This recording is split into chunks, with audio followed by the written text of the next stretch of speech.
우리 이 시간 우리 살아계신 하나님의 말씀을 같이 함께 읽도록 하겠습니다. 다 같이 자리에 일어나셔서 하나님을 존경합니다. 존중합니다. 우리 그 마음으로 한 절씩 교독하겠습니다. 여러분도 전에는 허물과 죄로 죽었던 사람들입니다.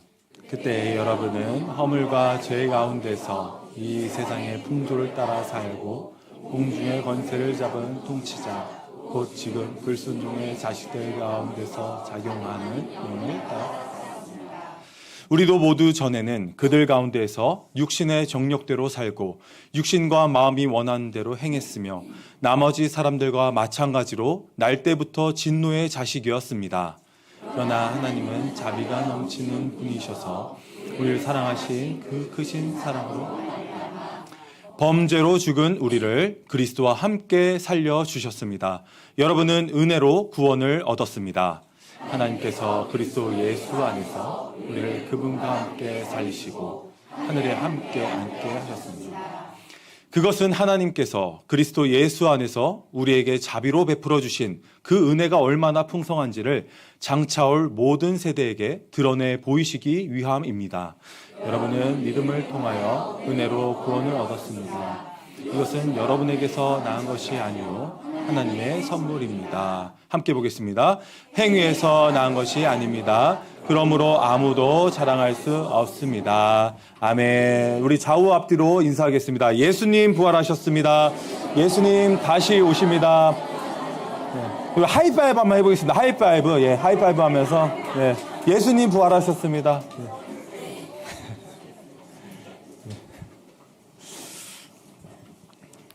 네, 예수님 부활하셨습니다. 예수님 다시 오십니다. 오늘 비포 앤 애프터라는 제목으로 하나님 말씀 함께 나누고자 합니다. 오늘 부활주일을 맞이해서 오늘부터 이번 주를 포함한 8주 동안 50일 기간 동안 약 7주간의 기간 동안 저희들이 502로 기도를 하고자 합니다.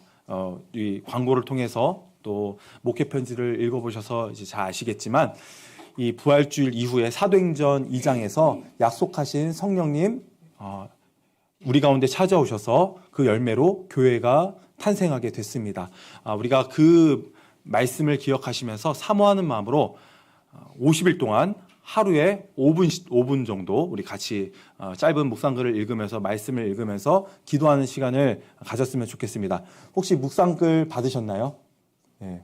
어떤 목장은 이제 받은 분들이 계시고 지금 이제 아마 이후에 전달이 될 것 같습니다. 우리 초원직인들을 통해서 5분 기도하고 그 기도한 내용을 또 이제 우리 목자목님께 전달하고 목자목님 5분 기도하시면은 그 우리 목장 식구들에게 이렇게 나누어주는 식으로 저희들이 진행이 되고 있습니다. 참 이렇게 재밌지 않습니까? 빨리 목자목님 기도해서 빨리 넘겨주세요. 네. 그래서 우리가 이 기도를 모두가 우리 다운 가족 식구들이 함께 우리 다운교회 오순절, 우리 가정과 목장의 오순절 성령님 임하여 주시옵소서. 이미 임하신 성령님 우리가 잘 누리게 하여 주시옵소서. 우리가 그런 마음으로 기도하는 이 50일을 보내도록 하겠습니다. 질문 하나 드리겠습니다. 여러분 가운데 나는 비포가 더 좋았다 하시는 분 계십니까? 나는 비포가 더 좋아요. 이전의 삶이 더 좋았어요. 네, 혹시 돌아가고 싶으시다면 왜 돌아가고 싶으세요? 그때 그 시절이 좋으셔서. 네. 고개를 절레절레 하시는 분도 계시고 반대로 그러면 돌아가고 싶지 않으신 분이 계신다면 계실 것 같은데 왜 돌아가고 싶지 않으세요? 지금이 더 좋으세요? 과거에 어떤 삶을 사셨길래? 네. 우리 믿는 사람들을 가리켜서 비포가 있고 애프터가 있다고 성경은 얘기를 합니다. 예수님을 기준으로 예수님을 믿기 전에 우리의 모습이 비포가 되는 것이죠. 그리고 예수님을 믿은 다음의 모습이 바로 애프터가 되는 것입니다.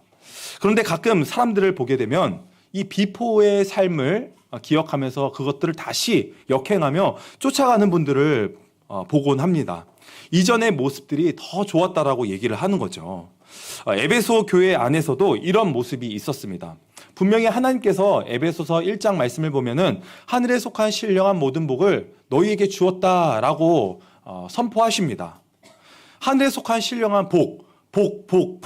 내가 너희들에게 하나님 아버지의 복, 내가 너희들에게 예수 그리스도의 놀라운 복, 내가 너희들에게 성령 하나님의 복, 그것을 이 성부 삼위 하나님으로 말미암아 풍성한 복을 주었는데, 너희들이 이제 이 복을 받아서 애프터의 삶을 잘 살아야 되는데 자꾸 이 애프터의 삶보다 비포의 삶을 너희들이 쫓아가고 돌아가려고 하는 이 모습들이 너무나도 안타까워서 오늘 이 말씀을 저와 여러분들에게 주고 계신 것입니다.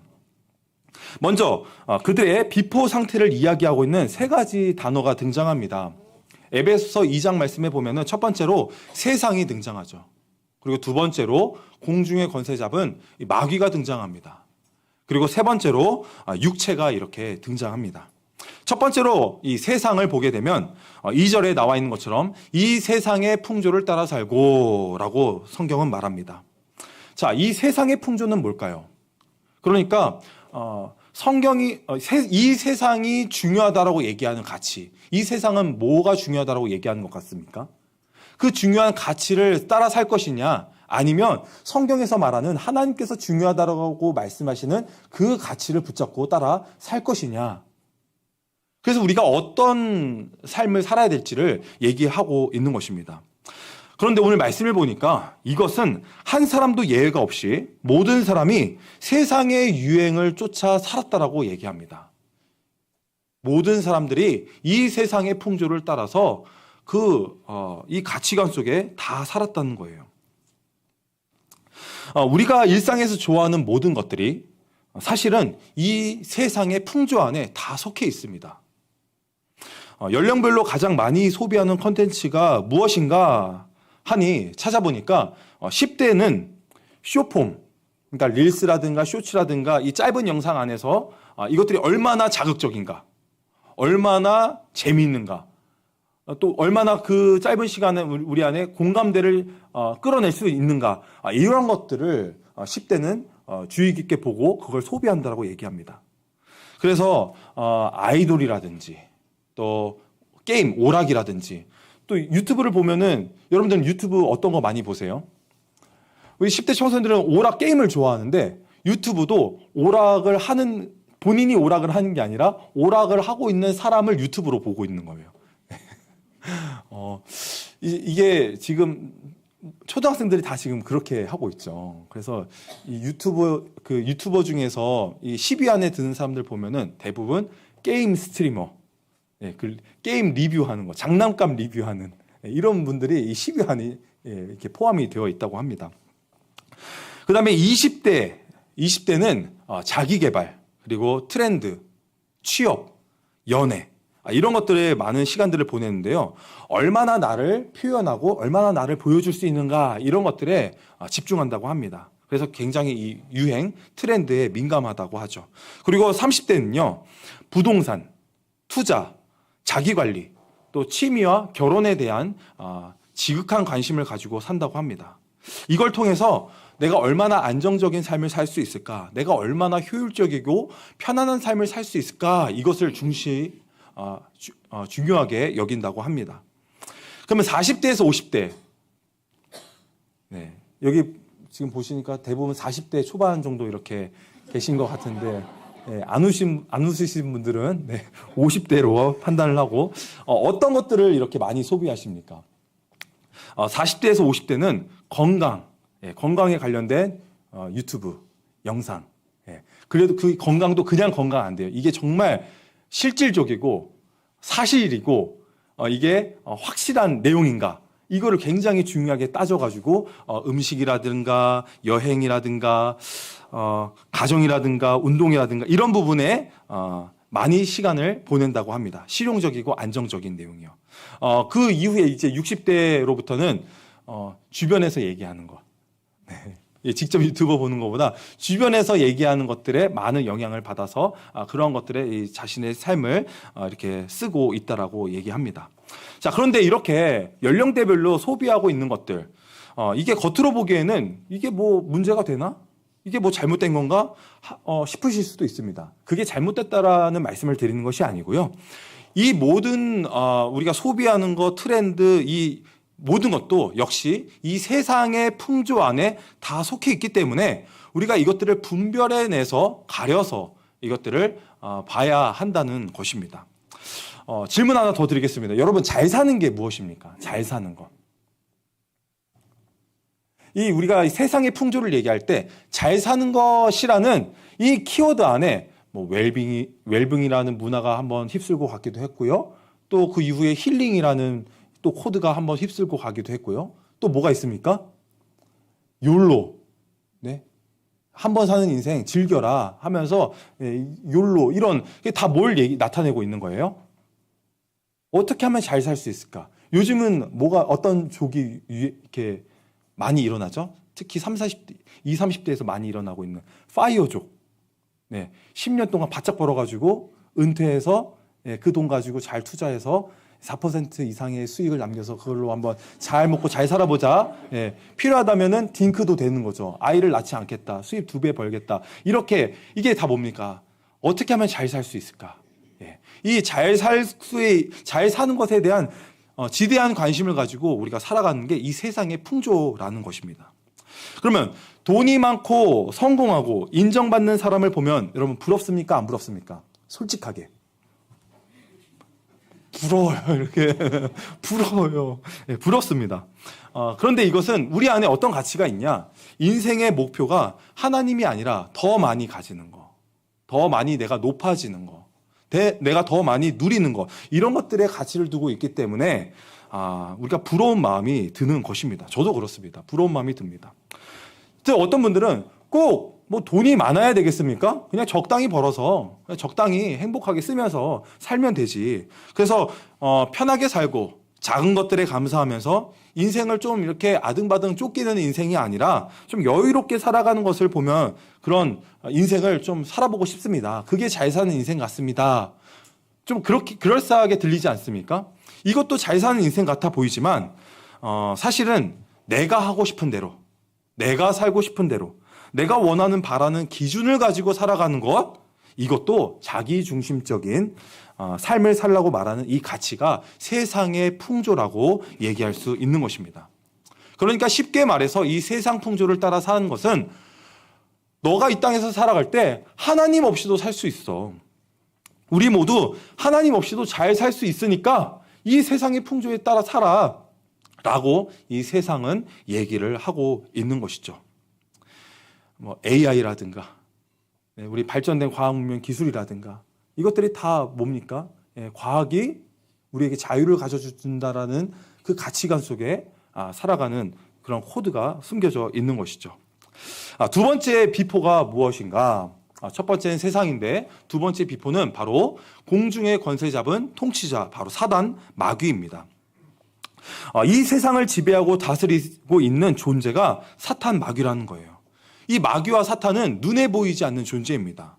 그런데 우리 가운데 하나님을 믿지 못하도록 우리의 눈을 어둡게 만들고 또 그것들을 가리워서 방해하게 만든다는 것입니다. 우리 믿는 사람들에게는 하나님 나라가 어디 있어? 라고 하면은 우리는 증명할 수 있는 게 너무 많죠. 일단 내가 바로 증인이 되었다는 사실. 그리고 이 땅에 교회가 생기고 나만 예수 믿는 게 아니라 우리 예수 믿는 형제자매, 우리 교회 식구들이 있다라는 거, 가족들이 있다라는 거, 이게 또 증거가 되는 거죠. 뿐만 아니라 우리가 어떻습니까? 예수님을 전혀 알지 못하는 우리 VIP들, 그들이 예수 믿게 돼서 완전 180도 달라지고 변화된 모습, 이게 하나님 살아계시고 역사하시고 있다는 증거가 아니면 뭐가 증거가 되겠습니까? 이게 하나님 나라가 임했다는 증거입니다. 병든 자들이 치유가 되고 귀신 들린 자들 귀신이 쫓겨나가고 우리가 서로 치유하고 살리는 그런 공동체를 통해서 하나님께서 일하고 계신다. 그것이 바로 이 하나님 나라와 하나님 일하심인데 이것을 마귀가 못 보도록 우리의 눈과 생각과 귀를 장악해서 우리를 컨트롤하고 있다는 것입니다. 지배하고 있는 것이죠. 보이지 않지만 지금도 우리 주변에서 우리 가운데 역사하고 있습니다. 그러면 우리가 예배하는 이 순간에, 이 공간에 사단마귀 있겠습니까? 없겠습니까? 네, 이 사단마귀는요, 지금도 두루 다니면서 우는 사자처럼 우리를 삼키려고 으르렁거리고 있다는 것입니다. 자, 세 번째 비포가 무엇이냐? 세 번째 비포는 육체입니다. 우리는 과거 예수님을 알기 전에 믿기 전에 바로 육신의 정욕대로 살았습니다. 이것을 갈라디아서 5장 19절에서 21절까지 말씀하고 있는데요. 우리 한 목소리로 읽어보겠습니다. 육체의 행실은 환히 드러난 것들입니다.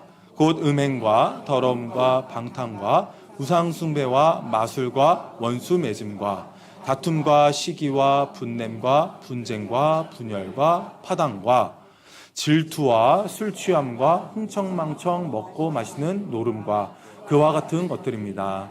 내가 전에도 여러분에게 경고하였지만 이제 또다시 경고합니다. 이런 짓을 하는 하나님의 나라를 상속받지 못할 것입니다. 에베소서에서도 말하고 갈라디아에서도 말하고 경고하였지만 또 경고하는 말씀. 이러한 육체 가운데 살면 그 결과가 어떻게 되겠습니까? 이런 짓을 하는 사람들은 하나님의 나라를 결코 상속받지 못한다는 것입니다. 우리는 노는 게 제일 좋잖아요. 노는 게 뽀로로 세대가 여기 이렇게 네, 뽀로로 세대이신 것 같은데요. 네, 얼마나 이 아이들이 그 뽀로로를 뽀통령이라고 하죠. 예, 뽀나님, 이 뽀로로를 마치 신처럼. 네, 그래서 엄마 아빠한테 뽀로로 사달라고. 예, 저희 집에도 모든 캐릭터와 크레파스 스케치북 색연필 뽀로로 안 들어간 게 없어요. 네, 뽀로로가 다 이렇게 장악을 하고 있는데. 저는 막 알려주고 싶어요, 애들한테. 얘들아, 속으면 안 돼. 뽀로로 사실 별거 없어. 뽀로로 안경 벗지? 진짜 못생겼어. 너 왜 속고 있는 거야? 왜 뽀로로 그 곡을, 주황색 곡을 사실은 그거 알도 없다? 너 왜 속고 있는 거야? 예. 막 이걸 폭로하고 싶은데, 예, 동심 파괴하면 안 되니까. 이게 입이 근질근질 합니다. 웃자고 드린 말씀이지만 내가 하고 싶은 대로, 내가 놀고 싶은 대로, 내가 먹고 싶은 대로 그렇게 즐기면서 마음껏 살아가는 모습, 이게 바로 육체대로 사는 모습입니다. 내 마음대로 살다가 그 끝에는 뭐가 있겠습니까? 그런데 오늘 말씀 3절 말씀에 보면은 전에도 우리도 모두가 다 그 가운데서 육신의 정욕대로 살고 육신과 마음이 원하는 대로 살고 나머지 사람들과 마찬가지로 날 때부터 진노의 자식이었다라고 성경은 기록합니다. 그러니까 우리도 원래 처음부터 태어날 때부터 모두 진노의 자식이었다는 겁니다. 디모데후서 3장 2절 말씀에는 사람들이 자기를 사랑하며 돈을 사랑하고 뽐내고 교만하고 하나님 모독하고 부모에게 순종하지 아니하고 감사할 줄도 모르고 불경스러우고 배신하고 무모하고 자만하며 하나님보다 누구를 더 사랑해요? 쾌락을 더 사랑하다라고 얘기합니다. 그러니까 내가 하고 싶은 대로 마음껏 살아가는 모습, 하나님 사랑하는 것보다 육체대로 사는 모습, 세상의 풍조를 따라서 사탄 마귀가 좋아하는 대로 그렇게 우리가 살아왔다는 것입니다. 이게 다 비포의 상태에서 온 내용들이라는 것이죠. 그래서 이런 행동으로 인해서 우리 가운데 얻어진 우리 삶의 결과가 무엇인가? 천국을 상속받지 못할 뿐만 아니라 죄의 삭은 사망이다. 로마서 6장 23절에 죄의 삭은 죽음이라고 얘기합니다. 아무런 소망이 없는 것, 우리는 끝났다. 그것이 바로 죽음이죠. 이게 바로 저와 여러분들의 비포의 모습이었습니다. 오늘 1절 말씀해 보니까 이렇게 기록합니다. 여러분도 전에는 허물과 죄로 죽었던 사람들입니다. 자, 비포의 우리 상태는 허물과 죄로 죽을 뻔했었던 상태가 아니라 이미 죽었던 사람들입니다. 과거형이에요. 과거의 상태를 뜻합니다. 그러니까 우리는 과거에 완전히 허물과 죄로 죽은 자들이다. 그렇기 때문에 죄를 깨달을 수도 없고 하나님을 찾을 수도 없는, 희망도 소망도 없는 상태가 바로 우리 이전의 비포의 모습인 거죠. 이러한 우리를 향한 하나님의 선포가 3절 말씀에 이어집니다. 3절 말씀에 날 때부터 진노의 자식들이었다. 이 말씀은 뭐냐면 우리가 태어날 때부터 태생적으로 원래 모두가 다 진노의 자식이었다는 겁니다. 좋게 말해서 자식이지 이건 저주에 가까운 욕설입니다. 그러니까 당시의 언어로 바꾸면 이 천벌 받을 베이비들아 라고 새끼를 이제 자식으로 이제 순화시켜서 적은 거죠. 이게 바로 하나님의 비포였을 때 우리를 향한 선포였습니다. 너희들은 날 때부터 진노의 자식이었다. 죄의 삭은 사망이다. 천국을 상속받지 못한다. 이게 하나님의 선포였습니다. 그런데 놀라운 반전이 일어나게 됩니다. 바로 이제 before and after가 등장합니다. 4절 말씀인데요. 같이 읽어보겠습니다. 그러나 하나님은 자비가 넘치는 분이셔서 우리를 사랑하신 그 크신 사랑으로 말미암아. 자, 여기 보니까 그러나 하나님이 등장합니다. 그러나의 은혜가 등장하는 거예요. 영어로는 but God으로 이제 시작이 됩니다. 원래 우리가 그렇게 비포에서 끝나버렸던 상태인데 그러나 하나님께서 그러나 자비가 넘치시는 우리 하나님이 하면서 애프터가 등장하는 거예요. 죽음의 상태로 내버려두지 않으시고 우리에게 한 줄기 빛 같은 소망으로 우리에게 찾아오십니다. 자, 이 애프터와 관련된 중요한 단어 4가지가 등장하는데요. 첫 번째로 자비입니다. 영어로 보니까 mercy라고 이렇게 번역이 되어 있어요. 우리 좀 전에 찬양했던 거, 네. 주님의 놀라우신 자비, 우리가 그 어찌 그 은혜를 잊을 수 있으리요 하면서 찬양하지 않았습니까? 거기에 제목이 이렇게 mercy라고 이렇게 있었습니다. 이게 바로 자비죠. 긍휼이라는 뜻입니다. 긍휼이 많으신 하나님, 자비의 하나님. 그런데 이 단어는요, 구약 성경에 많이 등장해요. 구약 성경에는 이 자비를 뭐라고 이렇게 번역이 되어 있냐면 헤세드라고 기록이 되어 있습니다. 헤세드 들어보셨죠? 이 헤세드는 뭐냐면 이 단어가 원래 사랑이라는 의미를 담고 있습니다. 근데 우리가 알고 있는 그저 평범한 일반적인 사랑, 그러니까 감정으로 그냥 우리가 감정으로 좋아하는 거, 감정으로 사랑하는 거 이런 차원 정도의 사랑이 아니라, 그러니까 사람들이 하나님을 버립니다. 사람들이 하나님을 퍼붓고 내가 속았어. 하나님이 어디 있어? 하나님을 막 저주하면서 하나님 앞에서 막 우상 숭배하는 거예요. 예? 막 우상 가지고 와서 막 절하면서 하나님을 욕합니다. 하나님께 막 저주를 퍼붓고 그리고 갔어요. 그럼 어떻게 되겠습니까?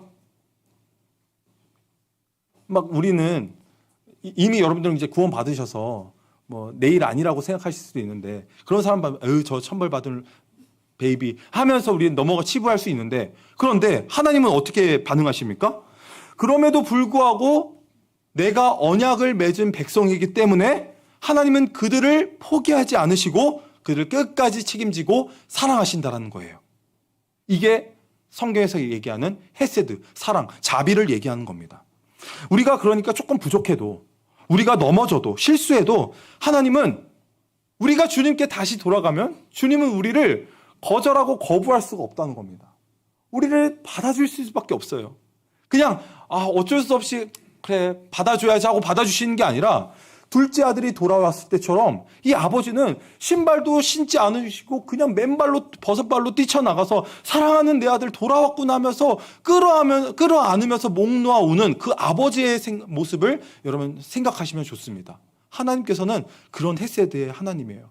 아버지의 모든 재산을 탕진해버리고 아버지를 거역하고 자기 마음대로 살다가 자녀의 신분으로 돌아온 게 아니라 그냥 품꾼으로 오려고 왔는데도 아버지는 자녀로 맞아주시고 반지도 껴주시고 새옷도 입어주시고 살찐 소 잡아주시고 잔치를 베풀어 주신 그 하나님, 그것이 바로 헤세드의 하나님이시기 때문에 그렇다는 겁니다. 우리는 변해도 하나님은 변하지 않습니다. 우리의 사랑은 변해도 하나님의 사랑은 변하지 않습니다. 이게 바로 하나님의 마음을 담고 있는 단어입니다. 그런데 오늘 말씀에 그냥 자비라고 하지 않고 뭐라고 되어 있어요? 자비가 넘치는 분이셔서라고 이야기합니다. 한국대학생 선교회 CCC를 설립하신 목사님 성함을 혹시 아십니까? 뭐 이걸 기억 안 하셔도 되는데요. 김준곤 목사님이라고 들어보셨어요? 네, CCC를 우리 한국 대학생 선교회를 만드셨습니다. 근데 이 목사님께서 1950년에 6.25 한국 전쟁 당시에 10월경에 이 전남 신안에서, 그러니까 빨치산이라고 얘기하는 이 좌익 세력들이 장악을 하고 있었습니다. 그래서 밤마다 죽창과 돌을 가지고 나와서 사람들을 찔러 죽이는데 그냥 한두 명 죽이면 쳐주지도 않습니다. 최소 5명 이상을 죽여야 되도록 그래야 이 좌익 세력으로 들어올 수 있는. 그러니까 사람을 죽이고 와야 되는 거예요. 그리고 한 사람을 죽일 때 한 사람만 죽이는 게 아니라 그 죽인 사람의 피를 모두 그 좌익 세력들이 다 묻히는 거죠, 손에. 그래서 다 같이 죽이는 걸로. 그래서 이 죽이는 인원이 그냥 뭐 수십 명, 수백 명이 아니라 수천에 달할 정도로 많은 사람을 죽였다고 하죠. 그때 이 좌익 세력들에 의해서 김중근 목사님의 아버지도 돌아가시고 김중근 목사님의 아내도 이렇게 돌아가시게 순교하게 됩니다. 김중근 목사님도 겨우 이제 국군에 의해서 겨우 이 목숨을 건져서 빠져나오게 되었습니다. 그러고 나서 이 시간이 흘러서 학살의 주범들이 잡히게 되었는데요. 무려 120명의 주범들이 이렇게 체포가 되었습니다. 그래서 이 사람들은 모두 이제 사형을 당할 수밖에 없는 죄인들이었는데 그때 이 김중근 목사님께서 젖먹이 아기를 안고 찾아와서 이렇게 얘기를 하더랍니다. 자기 아버지와 아내를 죽인 사람들을 보고 양떼들이라고 부르면서 그들을 죽이지 말아달라고, 그를 용서해달라고, 선처해달라고, 자비를 베풀어달라고 얘기를 합니다. 그때 이제 피해를 입은 많은 유족들이 얼마나 공분을 사면서 반대를 했겠어요. 그런데도 그들을 살려달라고 하면서 탄원서를 이렇게 써서 제출을 합니다. 나중에 이 대다수가 예수님을 믿고 어떤 분은 장로님이 되셨다라고 합니다. 그리고 이 김중근 목사님의 아버지와 아내가 순교의 피를 흘렸었던 그 장소에 63% 이상이 예수님을 믿고 이렇게 회심한, 그게 이제 은변사무소의 자료로 남아 있다라고 합니다. 저는 어떻게 이 목사님이 이런 자비를 베풀 수 있을까? 나라면 어땠을까? 그래서 이 김중근 목사님이 시를 쓰셨는데 그게 이제 유명한 CCM 혹시 들어보셨습니까? 주의 청년들이 예수의 꿈을 꾸고 인류 구원의 환상을 보게 하소서.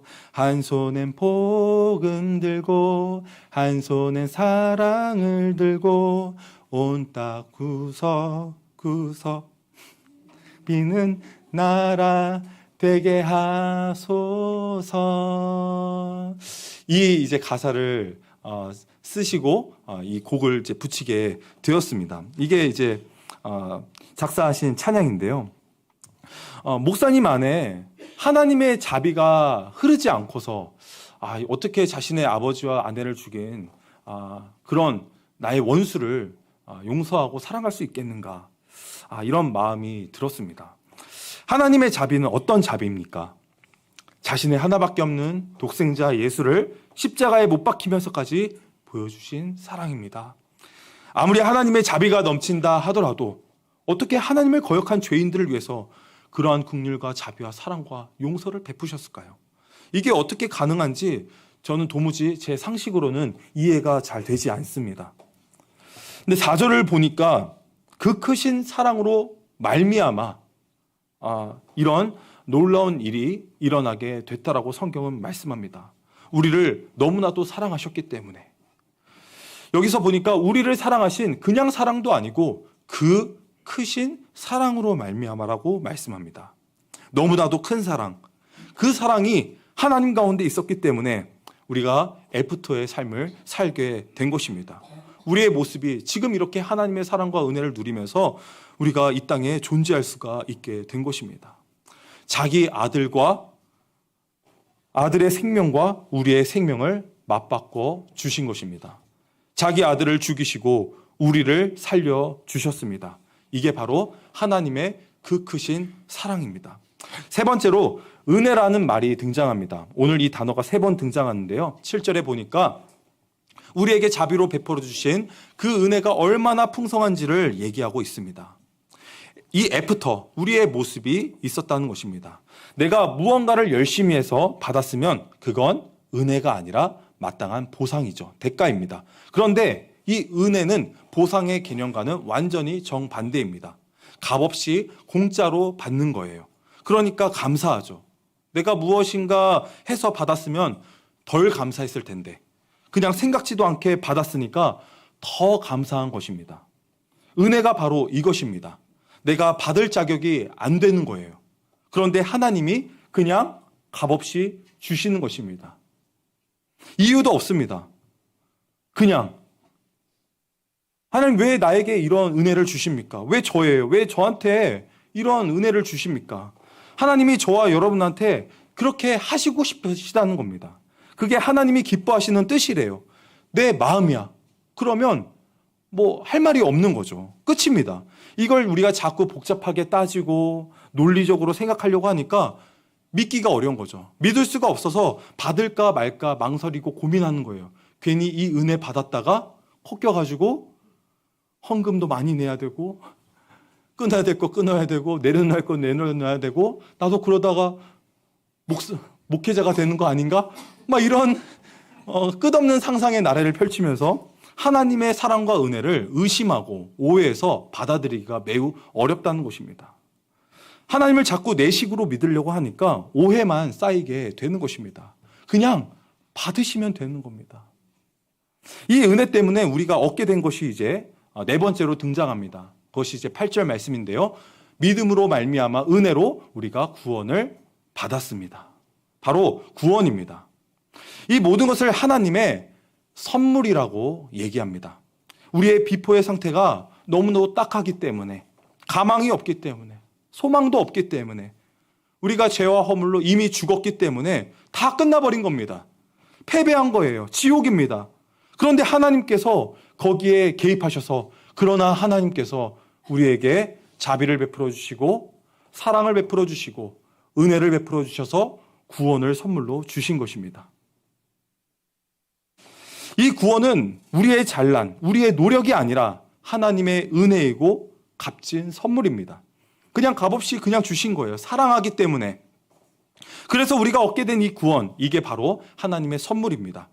우리가 받은 이 구원은 단순히 죄 사함의 은총만을 얘기하는 것이 아닙니다. 내 인생 자체가 진노의 자식에서 하나님의 자녀로 바뀌게 된 것입니다. 예수님을 믿고 달라진 애프터의 가장 핵심은 무엇이냐면 우리는 구원받은 하나님의 자녀라는 것입니다. 아멘이십니까? 저는 이 구원의 은혜를 생각할 때마다 이것과 바꿀 수 있는 것은 아무것도 없다라고 생각합니다. 지금 조금 힘든 거, 지금 조금 어려운 거, 지금 잘 안 풀리는 거, 내 길이 막힌 것 같고 답답하더라도 나 구원 받았잖아요. 나 천국 선물을 받았잖아요. 이미 천국에서 살고 있잖아요. 하나님은 우리 아버지시잖아요. 저는 저희 아내와 같이 참 연애 때도 그렇고 신혼 때도 결혼하면서 하는 생각이 우리 집 없어도 하나님이 아버지시고 이 모든 집 저희는 렌트하며 살면 된다고. 왜 집을 꼭 사야 돼? 거기에 얽매여서 살아야 되잖아. 그냥 렌트하면서 이곳저곳 바캉스 호텔 하면서 이 집 저 집 살아보면 안 돼? 조금씩 살아보면 안 돼? 좀 그런 마음으로 뭐 지붕이 없으면 어때? 뭐 이런 장난스럽게 아내랑 뭐 이런 말을 하지만 실제로 그렇습니다. 내 욕심이 줄어들고 내 자랑이 사라지고 하나님을 사랑하고 하나님을 막 자랑하고 알려주고 싶고. 근데 제가 기도를 했습니다. 하나님 좀 요즘에 내 집 마련에 정말 다 이렇게 혈안이 되어 있는데 하나님 살아계신다는 거 증거하는 좋은 통로가 내 집 마련이라면 저희도 집 주세요. 네, 하나님 좋은 집 주실 줄 믿습니다. 네, 그래서 분양이 됐어요. 아니, 네, 박수 치는 건 아니고, 네, 그렇습니다. 괜히 이게 흥분해가지고 나왔네요. 네. 근데 저는 그렇습니다. 이 하나님 말씀에 순종하고 싶은 마음이 생기는 거, 이게 바로 애프터의 삶이라고 저는 생각을 합니다. 예. 사랑하는 다음 가족 여러분, 우리는 비포의 사람이 아닙니다. 예수님이 부활하신 사건은 단순한 사건이 아니라 우리 인생의 애프터를 만들어낸 결정적인 사건입니다.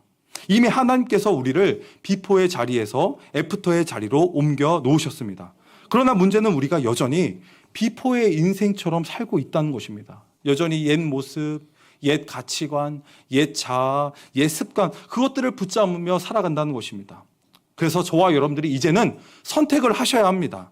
세상의 풍조를 따라 사는 삶이 아니라, 육신의 삶을 쫓아 사는 삶이 아니라 하나님의 자비와 사랑과 은혜로 이미 구원받은 사람답게, 하나님의 자녀답게, 예수님의 제자답게 그렇게 살아가는 삶의 방식으로 돌아오시기를 주님의 이름으로 축복합니다.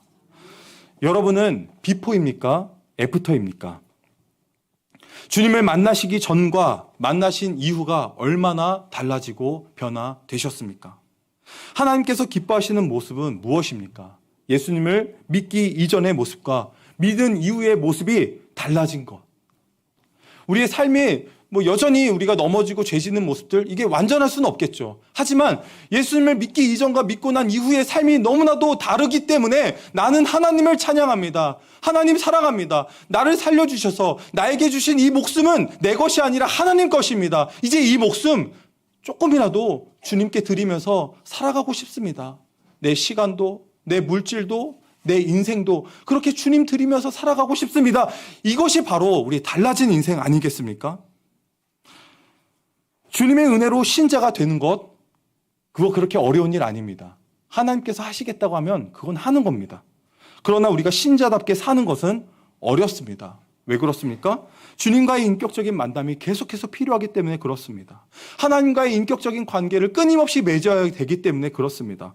그저 우리가 교회를, 예배당을 열심히 다니고 오래 다니고 종교적인 열심을 내는 것, 하나님 그거 기뻐하시는 것이 아닙니다.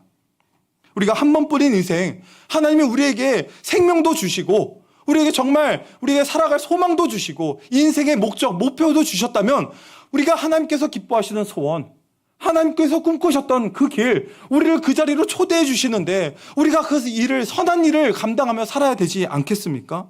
우리가 한 번 사는 인생 좀 녹슬지 않고 달아 없어졌으면 좋겠습니다. 우리가 결단해야 되는 그런 상황에서, 그런 순간에 또다시 회피하고 숨어버리고 나는 못해, 나는 안 돼, 그렇게 주저앉아 낙심하고 엎드려져 있으면 우리의 찬양이, 우리의 눈물이, 우리의 결단이 무슨 소용이 있겠습니까? 예수님께서 부활하셨습니다. 절망과 저주와 낙담과 낙심의 자리에서 모든 그 죄의 저주와 이 사망의 권세를 무너뜨리고 이기시고 주님 일어나셨습니다. 주님 부활하셨습니다. 주님 우리 가운데 찾아오셔서 허망하고 썩어져 있고 주저앉아 낭망하고 있는 저와 여러분들이 찾아오셔서 우리를 일으켜 세워주셨습니다. 그것이 바로 부활의 능력을 믿고 살아가는 저와 여러분들의 모습입니다. 여러분의 삶의 현장으로 돌아가셔서 사회의 일원으로 생활하게 되실 텐데요. 교회 안에서 거룩하게 살아가듯이, 교회 안에서 진실하게 살아가듯이, 교회 안에서 섬김과 봉사와 희생할 삶을, 성적인 순결한 삶을 살아가듯이 여러분의 가정으로 돌아가셔서, 직장으로, 학교로 돌아가셔서, 여러분의 이웃들에게 돌아가셔서 하나님의 사람답게 오직 말씀을 기준 삼아 말씀대로 살아가시고 부정과 부패와 악을 거절하고 우리가 거짓말, 거짓장부 쓰지 않고 희생과 봉사와 성적인 순결한 삶을 우리가 많이 살아가게 된다면 오직 그리스도인만이 무너져 내리는 이 땅 가운데 이 세상을 바로 세우는 하나의 미랄이 될 수 있고, 썩어져가는 이 세상을 맑힐 뿐만 아니라 변하지 않는 소금의 역할을 감당할 수 있고, 어두워져가는 이 세상을 밝힐 수 있는 한 줄기 빛이 될 수 있는 것입니다. 다른 사람들을 살릴 수 있는 그런 생명의 도구가 되기를 주님의 이름으로 축원드립니다. 그래서 예수님 제자답게, 그리스도인답게 살아가는 저와 여러분 되시기를 주님의 이름으로 축복합니다. 우리 다 같이 자리에 일어나셔서 살아계신 주, 우리 1절만 찬양하겠습니다.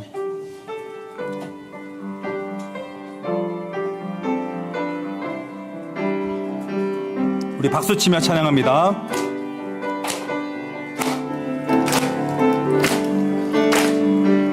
주 하나님 독생자 예수 날 위하여 오시었네. 내 모든 죄 용서하시고 죽음에서 부활하신 나의 구세주, 살아계신 주, 나의 참된 소망, 걱정 근심 전혀 없네. 사랑의 주를 밝기 인도하니 내 모든 삶의 기쁨 늘 충만하네. 우리 이 시간 같이 함께 통성으로 합심하여 기도하기를 원합니다. 우리 오순절에 약속하신 성령님, 내 안에 부어 주시옵소서. 우리 안에 부어 주시옵소서. 우리의 가정과 목장과 일터 위에 넘치도록 부어 주시옵소서. 우리 이 시간 하나님 앞에 우리 말씀을 기억하시면서 내가 비포의 삶을 따라가지 않겠습니다. 내가 애프터의 삶을 누리며 살아가겠습니다. 우리 그 마음과 결단을 가지고 주여 한번 부르짖고 합심하며 기도합니다. 주여. 아버지 하나님, 아버지 하나님, 하나님 이제 더 이상 비포의 삶으로 돌아가지 않겠습니다. 애프터의 삶을 살겠습니다. 하나님의 자녀답게 살겠습니다. 내 안에 성령 충만함을 부어 주시옵소서. 지금 내 마음이 식어져 버리고 주님과의 그 뜨거운 사랑을 잊어버리고 하나님과의 관계를 외면한 채 하나님 나의 욕심, 나의 야망, 또 이 세상의 풍조를 따라서 하나님 세상이 원하는 대로 그 방식대로 살아온 하나님 지난날의 저의 모습을 하나님 회개합니다. 주님 용서하여 주시옵소서. 내 안에 성령의 충만함을 부어 주시옵소서. 내 마음에 딱딱하게 굳어져 버리고 아버지 이 딱딱해져 버린 묵은 땅을 성령의 담비로 부어주셔서 하나님 부드러운 마음으로 바꿔 주시옵소서. 말씀의 씨앗이 들어갈 수 있도록 돌짝 같은 마음, 이 길밭 같은 마음, 내 다시덤물 같은 이 마음을 성령의 물로 태워주시고 걷어내 주시옵소서. 하나님의 말씀이 우리 가운데 심어져서 하나님의 싹피고 하나님 꽃이 피고 열매가 맺을 수 있도록 주님 역사해 주시길 간절히 기도합니다. 하나님 우리 가운데 기도가 막힌 분들이 있다면 기도가 다시 회복되게 하여 주시고 하나님 우리의 생각과 우리의 감정이 아니라 성령의 인도하심을 따라서 하나님께 묻고 여쭤보며 나아갈 수 있는 저희들 되게 하여 주시옵소서. 죄의 습관을 이길 수 있는 힘을 성령으로 다시 한번 더 세워가게 하여 주시고 이 50일 동안 하나님의 성령의 힘을 다시 한번 더 우리 충만함을 회복하며 나아갈 수 있도록 즉시 회개하고 즉시 순종하고 하나님 말씀의 명령에 반응하며 살아갈 수 있는 우리의 그 삶 살아갈 수 있도록 주님 우리의 다짐과 결단 가운데 우리의 기도에 들어응답하여 주시길 간절히 기도합니다. 내 안에 성령을 새롭게 부어 주시옵소서. 아버지 은혜를 구합니다. 도와주시옵소서. 우리 한 가지 더 놓고 기도하겠습니다. 우리 잃어버린 영혼들을 위해서 기도하겠습니다. 하나님 이 땅에 성령을 부어주셔서 죽어가는 영혼들이 살아나게 하여 주시옵소서. 마른 뼈가 살아나듯 하나님 이미 죄와 허물로 죽은 자들이 사단의 뱃속에서 아무것도 꿈도 기쁨도 이 세상의 소망도 낙도 없이 살아가는 이 안타까운 인생들, 살아가는 우리 가족들, 우리의 친지들, 하나님 우리의 이웃들을 불쌍히 여겨주시고 주님의 그 헤세드의 자비를 베풀어 주셔서 구원하여 주시옵소서. 하나님의 사랑을 오해하지 않게 하여 주시고 하나님의 사랑을 받아서 하나님의 그 부르심의 소망이 얼마나 큰지, 하나님의 그 지극히 크신 사랑이 얼마나 큰지, 그 하나님의 부르심의 그 능력이 얼마나 크고 위대한지를 경험할 수 있게 하여 주시옵소서라고 이 시간 주여 한번 부르고 우리 부르짖으며 영혼권을 위해서 합심으로 기도하겠습니다. 주여. 아버지 하나님 간절히 기도합니다. 하나님 그들이 잘 되는 것, 하나님 그들이 성공하는 것, 하나님 이 땅에서 땅을 더 많이 가지는 것, 하나님 이 땅에서 내가 승승장구하고 내가 바라고 원하는 것들을 쟁취해 나아가며 살아가는 하나님 이것만이 승리가 아니라 정말 하나님을 믿고 하나님의 자녀로서 하나님의 복이 얼마나 큰지 내가 예수님의 십자가를 짊어지고 하나님 그 자리를 버티면서 복음 전하는 인생 살아가는 것, 하나님 그것이 정말 우리의 인생에 정말 하나님의 그 큰 영광이고 명예이고 그것이 성공이고 우리에게 주신 상급인 줄로 믿습니다. 주님 하나님 죽어가는 영혼을 하나님의 안타깝게 바라볼 수 있는 주님의 마음이 우리 가운데 담아볼 수 있도록 도와주시옵소서.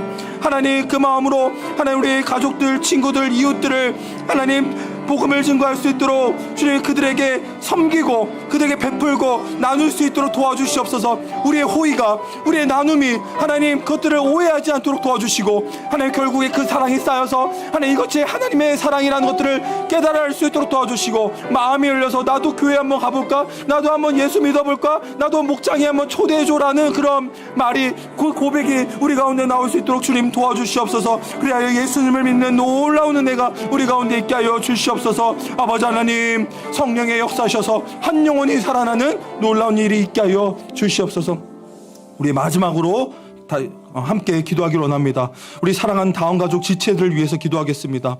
우리가 정말 경제적으로 힘들고 어려움으로 인해서 마음이 눌리고 낙심이 되고 미래가 보이지 않아서 힘들어하고 있는 우리 지체들이 있습니다. 신음소리조차 나오지 않아서 숨이 턱턱 막혀서 정말 좌절하고 있는 우리 사랑하는 지체들이 있습니다. 하나님 그들을 불쌍히 여겨주시옵소서. 그들에게 헤세드의 자비를 베풀어 주셔서 이 안타까운 시간을 허비하지 않게 하여 주시고 이 시간을 통해서 하나님을 바라보고 하나님의 일하심, 하나님의 선하심을 바라볼 수 있게 하여 주시옵소서라고 우리 사랑하는 지체들, 우리 옆에 있는 우리 형제자매들을 위해서 우리 주여 한번 부르시고 합심으로 기도하겠습니다. 주여, 아버지 하나님, 우리 사랑하는 가족들, 우리 다운 식구들을 위해서 기도합니다. 하나님, 우리 다운 식구들을 주님 불쌍히 여겨 주시옵소서, 위로하여 주시옵소서. 하나님 우리에게 아버지 많은 복들을 베풀어 주셨는데 주님, 우리 형제자매, 우리 사랑하는 다음 가족들이 아버지 그 사랑과 그 복을 풍성하게 누리기를 원합니다. 길이 막힌 것 같고 아무리 애써도 해결되지 않는 현실 속에서 정말 답도 찾을 수 없어서 한숨밖에 나올 수밖에 없는 그런 안타까운 우리의 지체들이 있습니다. 하나님, 그들의 영혼을 기억하여 주시옵소서. 하늘의 문을 여시고 하나님 피로를 채워 주시옵소서. 하나님을 경험하게 하여 주시옵소서. 낙심하지 않도록 주님 믿음을 더하여 주시고 붙들어 주시옵소서. 몸의 질병과 하나님 육신의 아픔으로 고통당하고 있는 하나님 우리 사랑하는 가족들이 있습니다. 주님, 눈에 보이는 질병뿐만 아니라 보이지 않는 마음의 병까지도 주님께서 어루 만져 주시옵소서. 주의 손으로 만져 주시고 회복의 은혜를 허락하여 주시옵소서. 그래요 하나님, 비록 그런 응답이 아닐지라도 하나님이 고통과 절망과 이 시간을 마주하면서 하나님께서 이 시간을 버티게 하셨다, 하나님께서 나와 함께 하셨다, 그럼에도 감사를 잃지 않고 하나님을 찬미하고 찬양하게 하셨다, 그런 고백과 간증이 우리 가운데 있게 하여 주셔서 하나님 세상 사람들로 하여금 하나님 이 교회가 이 땅에 세우신 이 교회를 통하여서 하나님을 두려워하고 하나님을 찾고 하나님을 인정하는, 하나님께 칭찬받는 우리 모든 그리스도인 되도록 하나님 우리 다음 식구 되도록 주님 축복하여 주시고 함께하여 주시옵소서. 감사를 드리며 사랑이 많으신 예수님의 이름으로 기도드립니다. 아멘. 이제는 우리 주 예수 그리스도의 은혜와 하나님의 무한하신 사랑과 성령의 감동감화 교통 충만 역사 인도하심이 비포의 삶에서 이제는 애프터의 삶으로 힘차게 나아가기를 원하는 사랑하는 다음 가족 한 분 한 분의 머리머리 위에 그 사랑과 또 하나님에 대한 그 풍성한 복을 또 이웃들에게 베풀고 나누고 전하는 영원권에서 제자 삼는 삶을 살기로 다짐하는 우리 사랑하는 그런 마음과 결단과 기도 위에 이제부터 영원토록 항상 함께 있을지어다. 아멘.